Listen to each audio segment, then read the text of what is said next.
So the text today I'm calling the ugliness of racism. The ugliness of racism. And you're going to find in the next 45 minutes or so that I won't be talking just about skin tone. In fact, I'll be talking about that very briefly, but there are several other forms that I'm going to address here today. The sermon seed, I call it, came from a talk that Dr. Tonya Evans shared in the last couple of months. And I want to begin by sharing some of his words that he shared that's going to give a springboard to what I'm going to share with you momentarily. He said, quote, "Every 4 years there are the Olympic Games where the elite athletes come together to compete. They have worked hard to be viewed and be seen as the very best of the best. However, when the gold medalist stands on the platform, they play the national anthem of that country in which they're a part, with their flag flying high, because it is understood that while this athlete used their talents and skills and their efforts, they represent a bigger part of the world. They represent a bigger kingdom. It's not just about them," he says. He says God has a kingdom. It's made up of citizens, some black, some white, some red, some yellow, and some Spanish backgrounds. His intention was never that the individual uniqueness would cause them to lose sight of the flag flying over them, the flag of the cross. America, in particular, is reaching an all-time low in this issue of race and culture and class. Just under the surface, he says, there is the ever-bubbling problem that has gone unsolved. Again, these are the words of Dr. Tony Evans. He says, "We have voices about which life matters. All life is created in the image of God. All lives matter," he says. "However, underneath the banner that God has created all people in his image, there are uniqueness and inequities," he says, "that must be addressed. For example, the life of the unborn matters.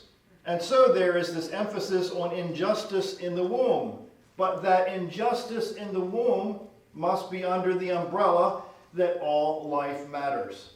Black lives matter as a subset of all lives matter. So any injustices to a particular group must be addressed specific to that group, but under the banner that all life is created in the image of God." Samaritan woman in the Bible looks at Jesus, and after he offers to drink from her cup, she is shocked. She can't figure it out. "You, a Jew, ask me, a Samaritan, for a drink of water?" Why is this important? How did she know he was a Jew? He never identifies himself. He's obviously a Jew. His look, his dress, his accent, he's obviously Jewish. In other words, listen, quote, "Jesus didn't stop being who he was to reach somebody else. He didn't find out how to speak Samaritan and find out how they dress. He was able to maintain his racial and cultural identity, even though he didn't let it get in the way of doing what his Father called him to do. And that is to reach across the railroad tracks to reach someone who was different from him, who the rest of his culture would not reach out to." We'll get to that again later. God is not calling any of us to give up how he made us. He is not expecting us to use how he made us to relate to others and appropriately to people who he has made different than us. God is not asking you to be anything other than what he's made you to be, as long as you submit to how he's made you, to how you relate to other people who he has made different than you. He goes on. "It is technically incorrect, to call yourself a black Christian or a white Christian or a Hispanic Christian. Listen, then, he says, you make your color or culture an adjective. It's the job of the adjective to modify the noun. If you put Christianity in the noun position and your color or culture in the adjective position, you have to keep shaping the noun so it looks like the adjective that it describes. So, he says, so if your color stays in the adjective position, You got to keep shaping Christianity to look black or to look white or to look red. Again, this is the foundation of what I want to share, but it grabbed me so hard. I couldn't just paraphrase his words. I had to actually read them. He ends with, a lot of folk want to tell folk about Jesus who aren't willing to drink out of the cup. I want to get your soul to heaven, he says. I just don't want to deal with you here on earth. Sounds familiar, doesn't it? I'll witness to you, but I won't eat with you. I'll witness to you, but I won't drink with you. Jesus, listen, demonstrated by his touch, his sociology, gave validity to the theology that was to come. Let me read that one again. Jesus demonstrated by his touch, his sociology gave validity to the theology that was to come. Bear with me. If our pupils were right, we would have solved this problem of racism a long time ago. Let me rephrase that. If our pulpits were right, not our pupils, if our pulpits were right, he said, we would have shaped this problem years ago. Slavery would have been solved. Jim Crow would have been solved. Segregation, all of this would have been solved. But because the pulpits, he says, were anemic and allowed this evil to take place in America, we are still fighting this evil today. And then he ends with, truth overrides tradition. Truth overrides color. He says black is only beautiful when it's biblical. And again, he can only say it the way he can say it. I can't say it the way he said it. But he ends with, you must be Christian first. If we could get enough Christians to be Christians before white, before black, before Christian, it doesn't take 240 years to fix this. It takes about 2 minutes and 40 seconds. These are the words of Dr. Tony Evans. This is the foundation. This is, there's sometimes in your life, and I definitely know in my life, that words grab you. Words have a way, from other people that have been around a lot longer than you or me, that sometimes are much smarter than you or I, and they just say it in a way that colors it in a way that maybe you haven't seen before. Let me give you another example before we turn over to Acts chapter 10. There was a man by the name of Martin Luther King Jr. who said, I have a dream that one day little black boys and little girls will be holding hands with little white boys and girls. Think about what he was saying at that time, in that culture, in that era, with what everything was going on around him. That was a pipe dream. That was literally a dream. That was not happening at the moment. But I'll read his words again. I have a dream that one day little black boys and little girls will be holding hands with little white boys and girls. That was just the opposite of what was happening in that culture. Turn with me to Acts chapter 10. We're going to invest a considerable sum of time in Acts chapter 10 here today. Now let me just set the scene for those who might not know the backstory of Acts chapter 10. Acts chapter 10 happened about a little more than 12 years after Jesus died on the cross and rose again from the dead. Ish. It could be 10 to 15 years. So let's say about 12 years afterward. And you're going to see why that's important in just a moment or two. In Acts chapter 10, starting in verse 1, it says, Now there was a man at Caesarea named Cornelius, a centurion of what was called the Italian cohort. Again, let me pause and share some more backstory. This is 2,000 years ago. The Italian government ruled a vast swath of land from Europe to the Mideast. So in Israel area, this was controlled by the Roman army at the time. Verse 2.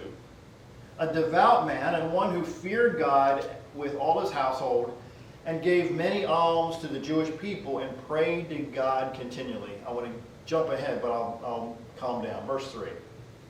About the 9th hour of the day, he clearly saw in a dream an angel of God who had just come to him and said, Cornelius. And fixing his gaze on him and being much alarmed, he said, What is it, Lord? And he said to him, Your prayers and alms have ascended as a memorial before God. Verse 5. Now dispatch some men to Joppa and send for a man named Simon, who is also called Peter, whose house is by the sea. When the angel who was speaking to him and left, he summoned 2 of his servants and a devout soldier of those who were his personal attendants. Verse 8, and after he had explained everything to them, he sent them to Joppa.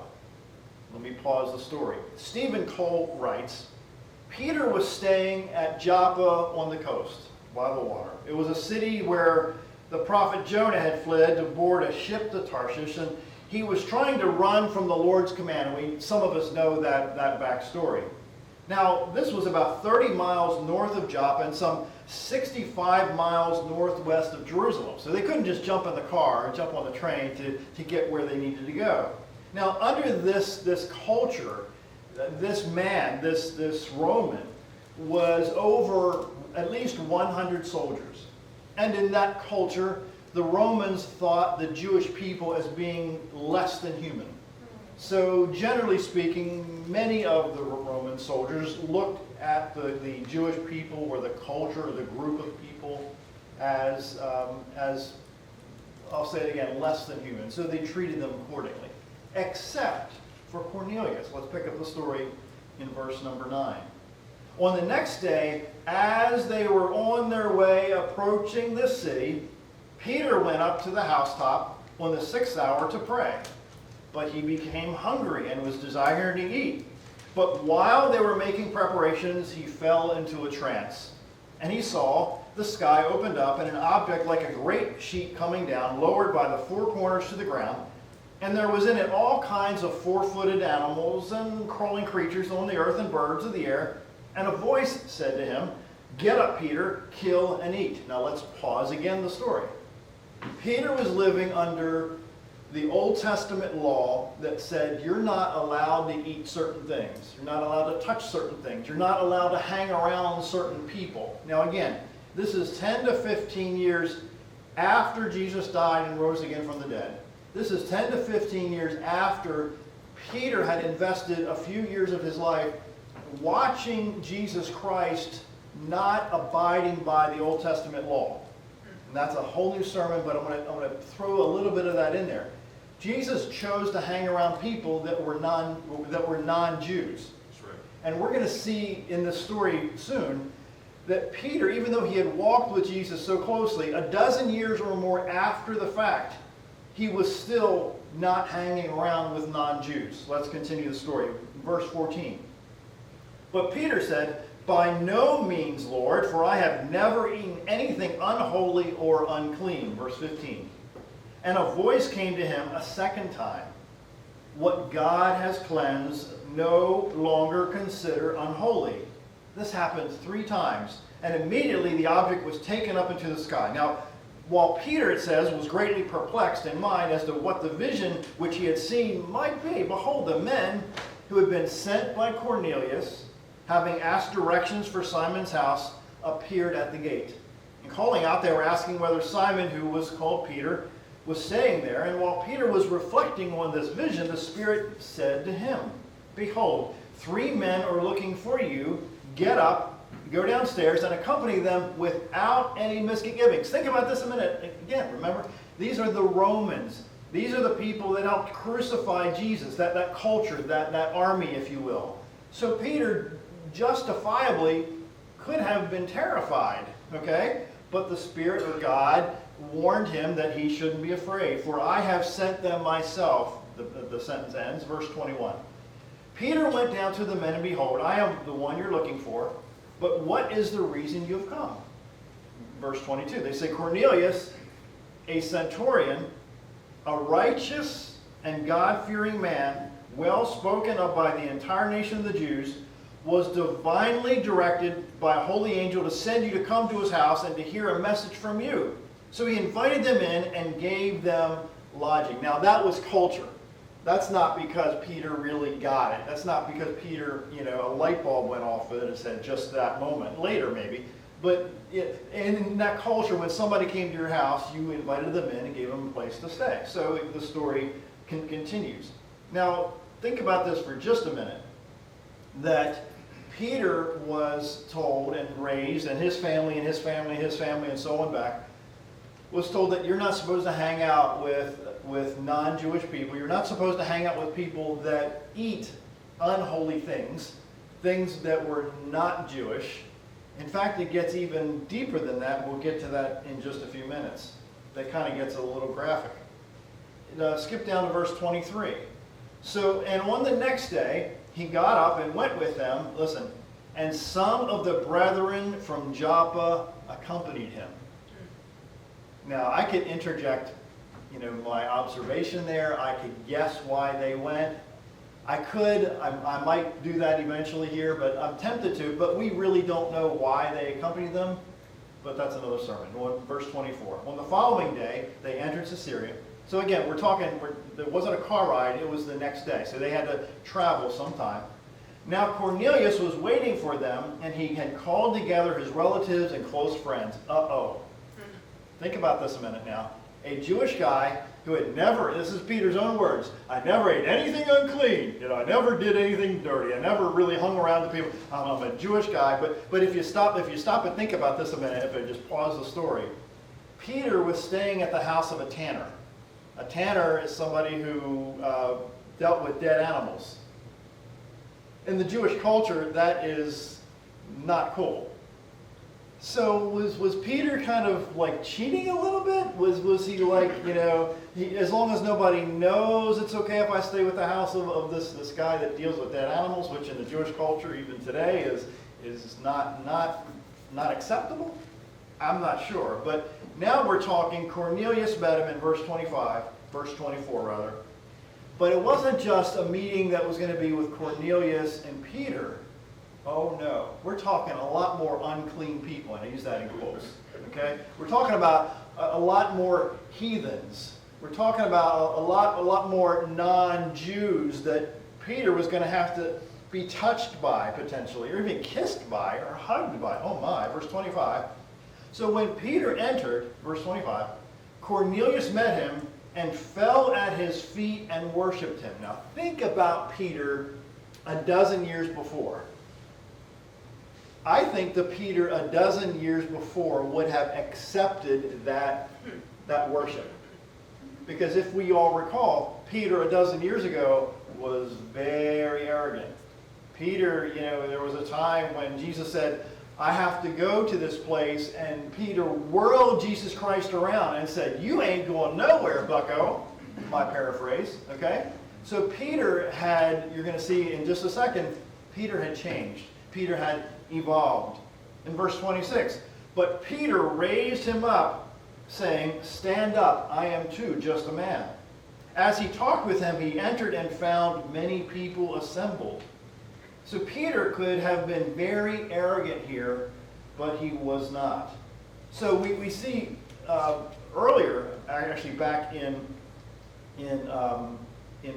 Mark, that Jesus barked at the Jewish people who would be adamant about washing their hands. In fact, the story in Mark was that the Jewish people were upset at the followers of Jesus because they didn't wash their hands. The culture of the day, and still is these days, in that culture, is that you wash your hands in a certain way and say a certain prayer before you eat food. Well, the hierarchy in the Jewish culture at the time was barking at Jesus' followers about not doing the thing, the washing hands and saying the prayer, right?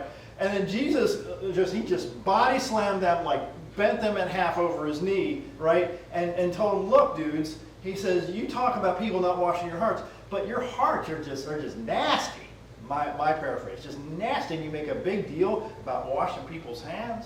So in verse 28, now this is where, you know how you've been in conversation and people insert a little slur and people insert a little innuendo into a comment, or it's like, did they just say what they just said about me? Well, watch this, verse 28.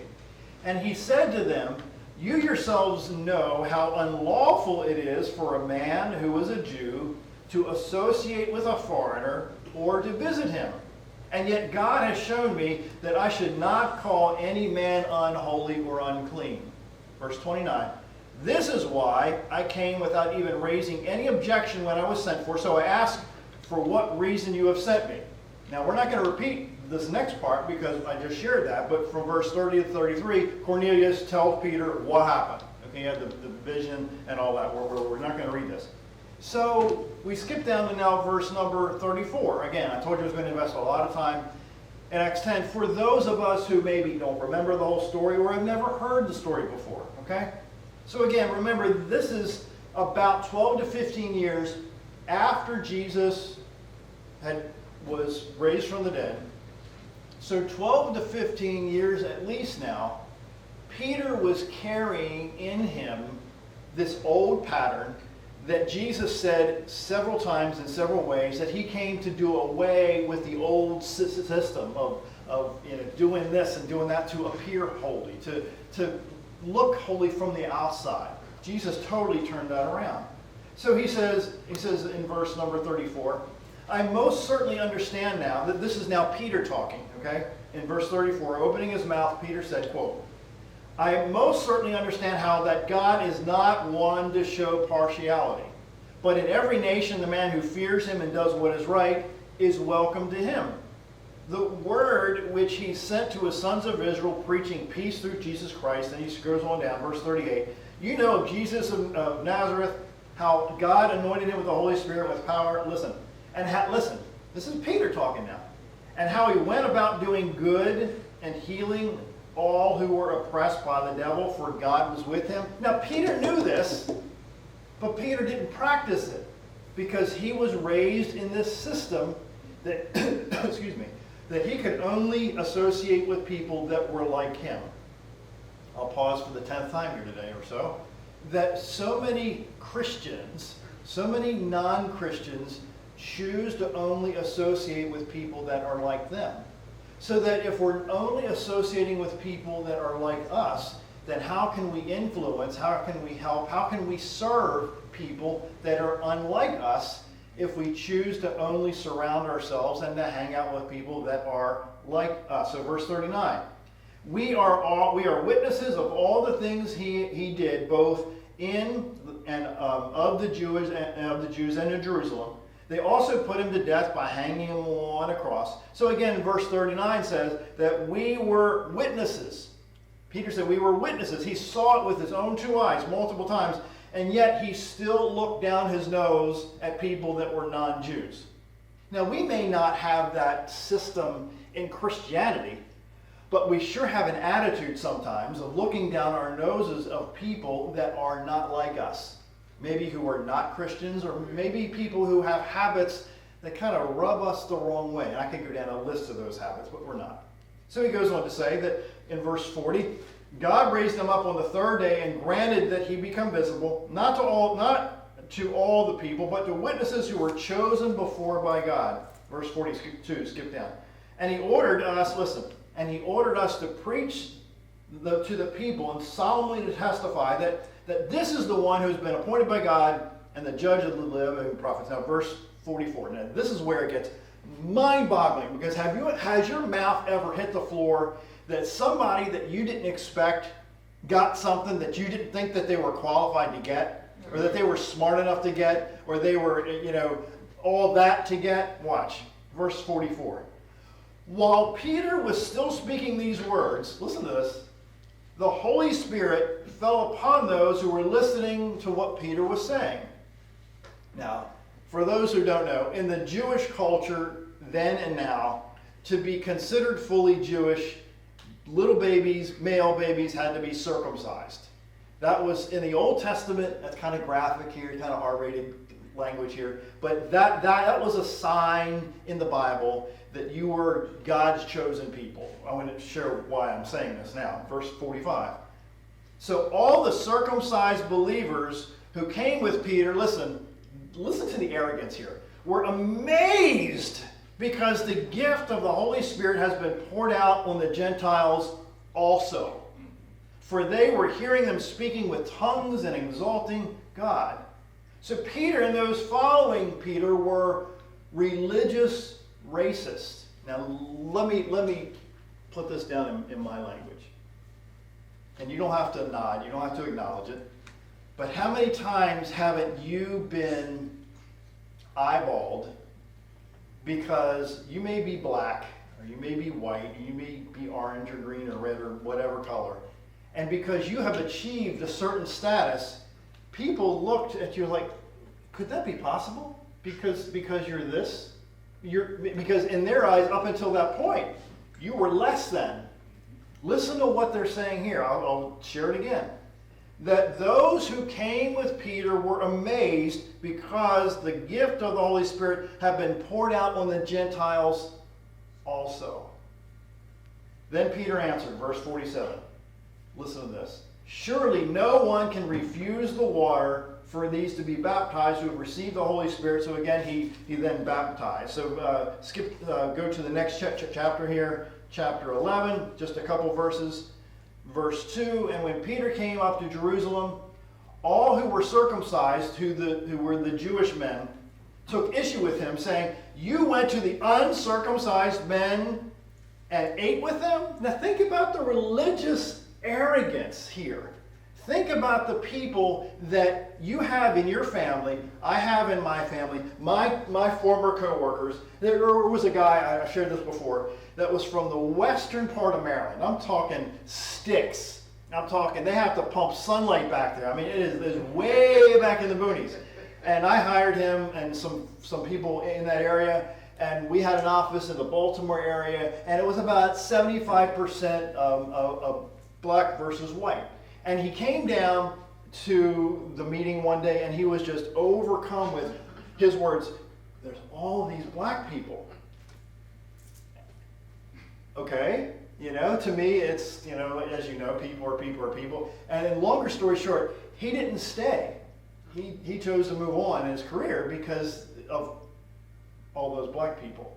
I happen to think that Peter missed out on a tremendous tremendous number of people that he could have influenced post-resurrection because he had this attitude up until this time in Acts 10 where he had this dream, this vision, and then God, the Holy Spirit. Sometimes it takes for some people some sort of radical event to get this aha that, everybody's the same. I'm no better than anybody else. They're no better than me, again. And then we go down to verse number 17 in Acts 11, and he says, therefore, listen, if God gave to them the same gift as he gave to us, also after believing in the Lord Jesus Christ, listen, who was I that I could stand in God's way? Think about that a minute. You and I still today have issues with certain people that do not believe like you and I believe. Now, is that a form of racism? Is that a form of prejudice? I would say yes, because that's been a conviction of mine for a long time, and I don't want to get too deep into that at all. But you and I have had issues with viewing people less than us as in Christian folk, because they don't believe like us. Racism was and is thick in Christianity. There was a preacher, Dr. Evans actually, who he shared a member of his church came to him, and he says, his words, not mine. He says, Pastor, there's a whole lot more Anglos coming into the congregation. I mean, you think you got to do something about that?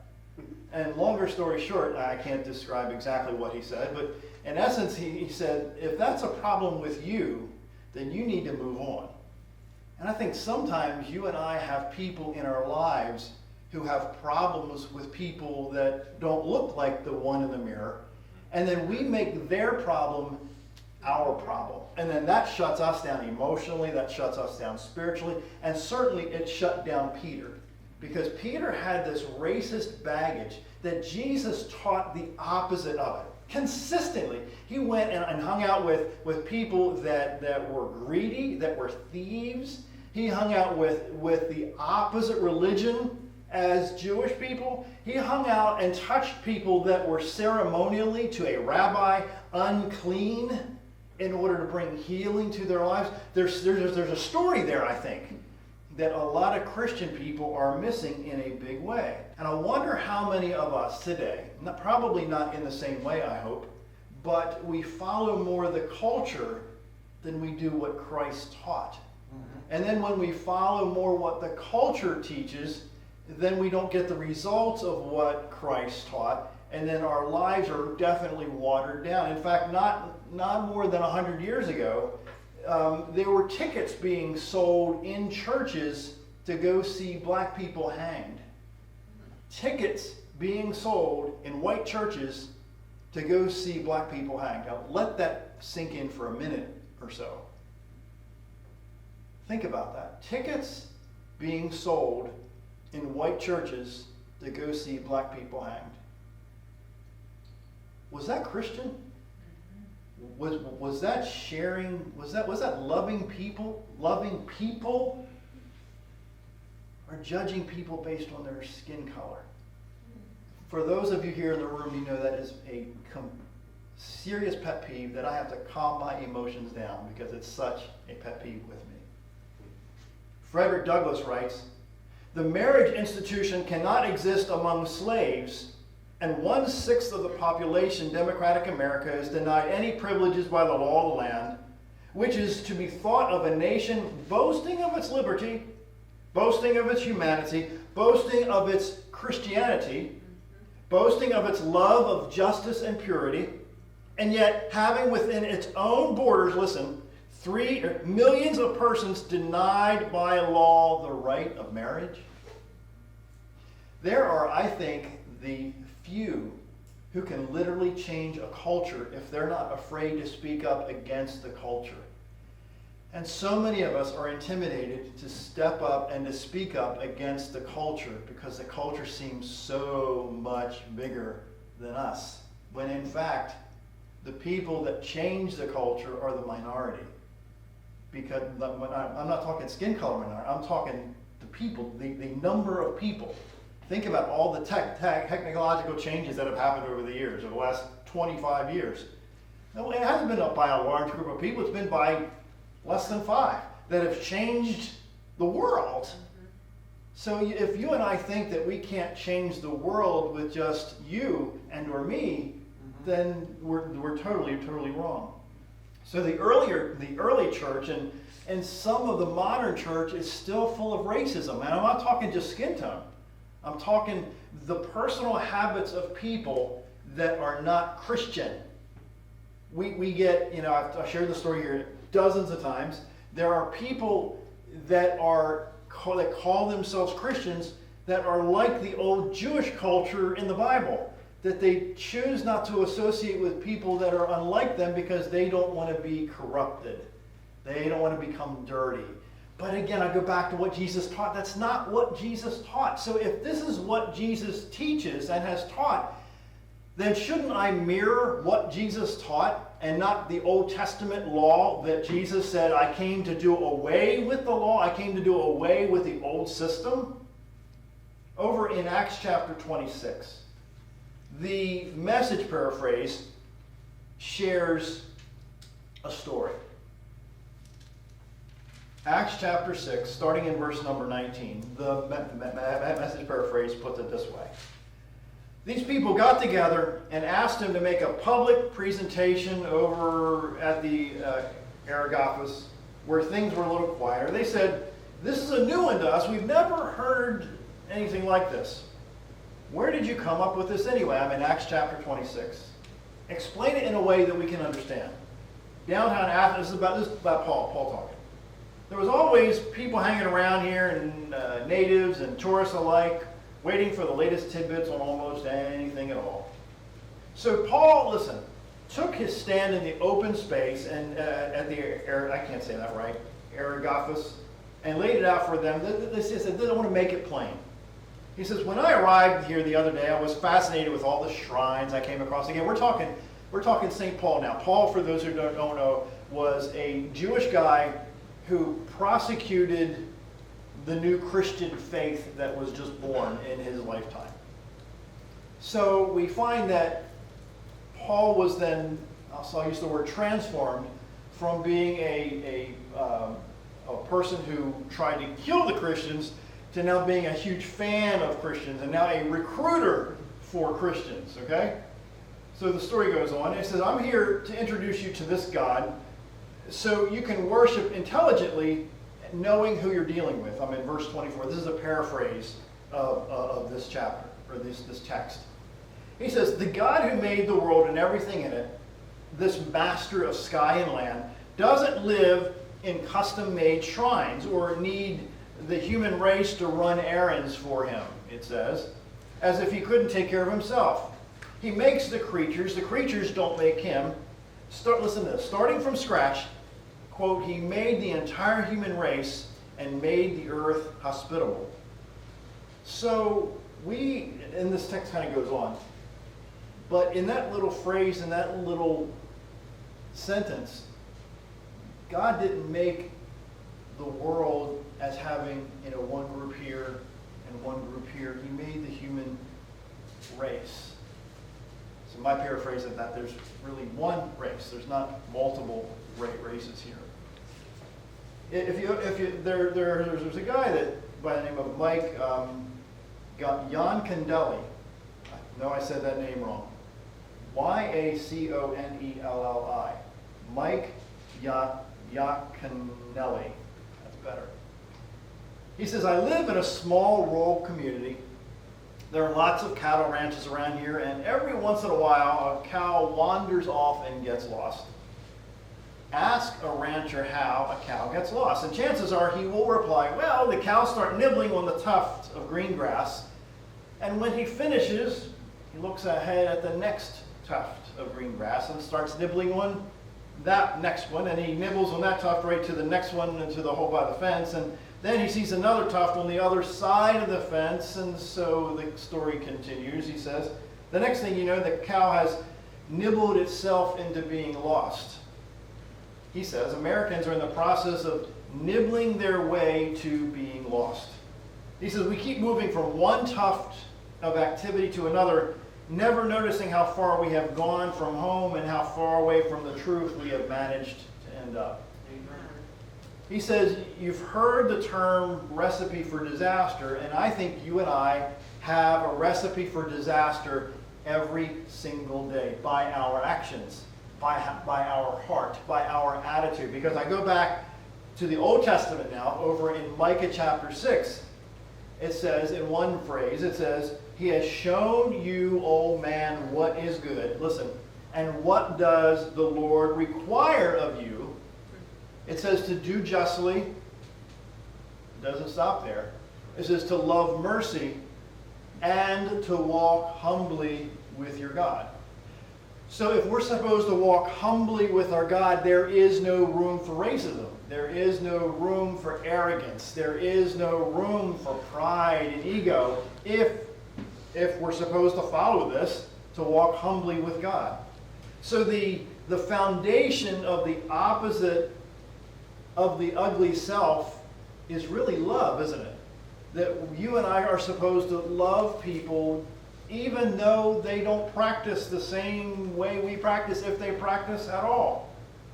Over in John chapter 3, the paraphrase of this text in John 3 says, this is how much God loved the world. He gave his son, his one and only son, and this is why, so that no one needs to be destroyed. By believing him, anyone can have a whole, W-H-O-L-E, and lasting life. God didn't go into all the trouble of just sending his son merely, listen, to point an accusing finger, telling the world how bad it was. He came to help, to put the world right again. And listen, I love this paraphrase. Anyone who trusts in him is acquitted. It's acquitted. Have you ever been acquitted or know people who've been acquitted? Anyone who refuses to trust him has long since been under the death sentence without even knowing it. And why? Because that person's failure to believe in the one-of-a-kind Son of God when introduced to him. I'm going to end with a story that has reaffirmed careful of my words, it has reaffirmed my evolving beliefs over the last decade or two. There's a book out called Loving Mercy. And it's about a gentleman, a preacher that had been around for a long time by the name of Justin Cornwall. And I think my father knows the name very well. And the story grabbed me in a way that reading it, I began to cry. You know, I'm a crybaby, and I'm trying not to here now. Just thinking about the story I'm going to share with you in a minute.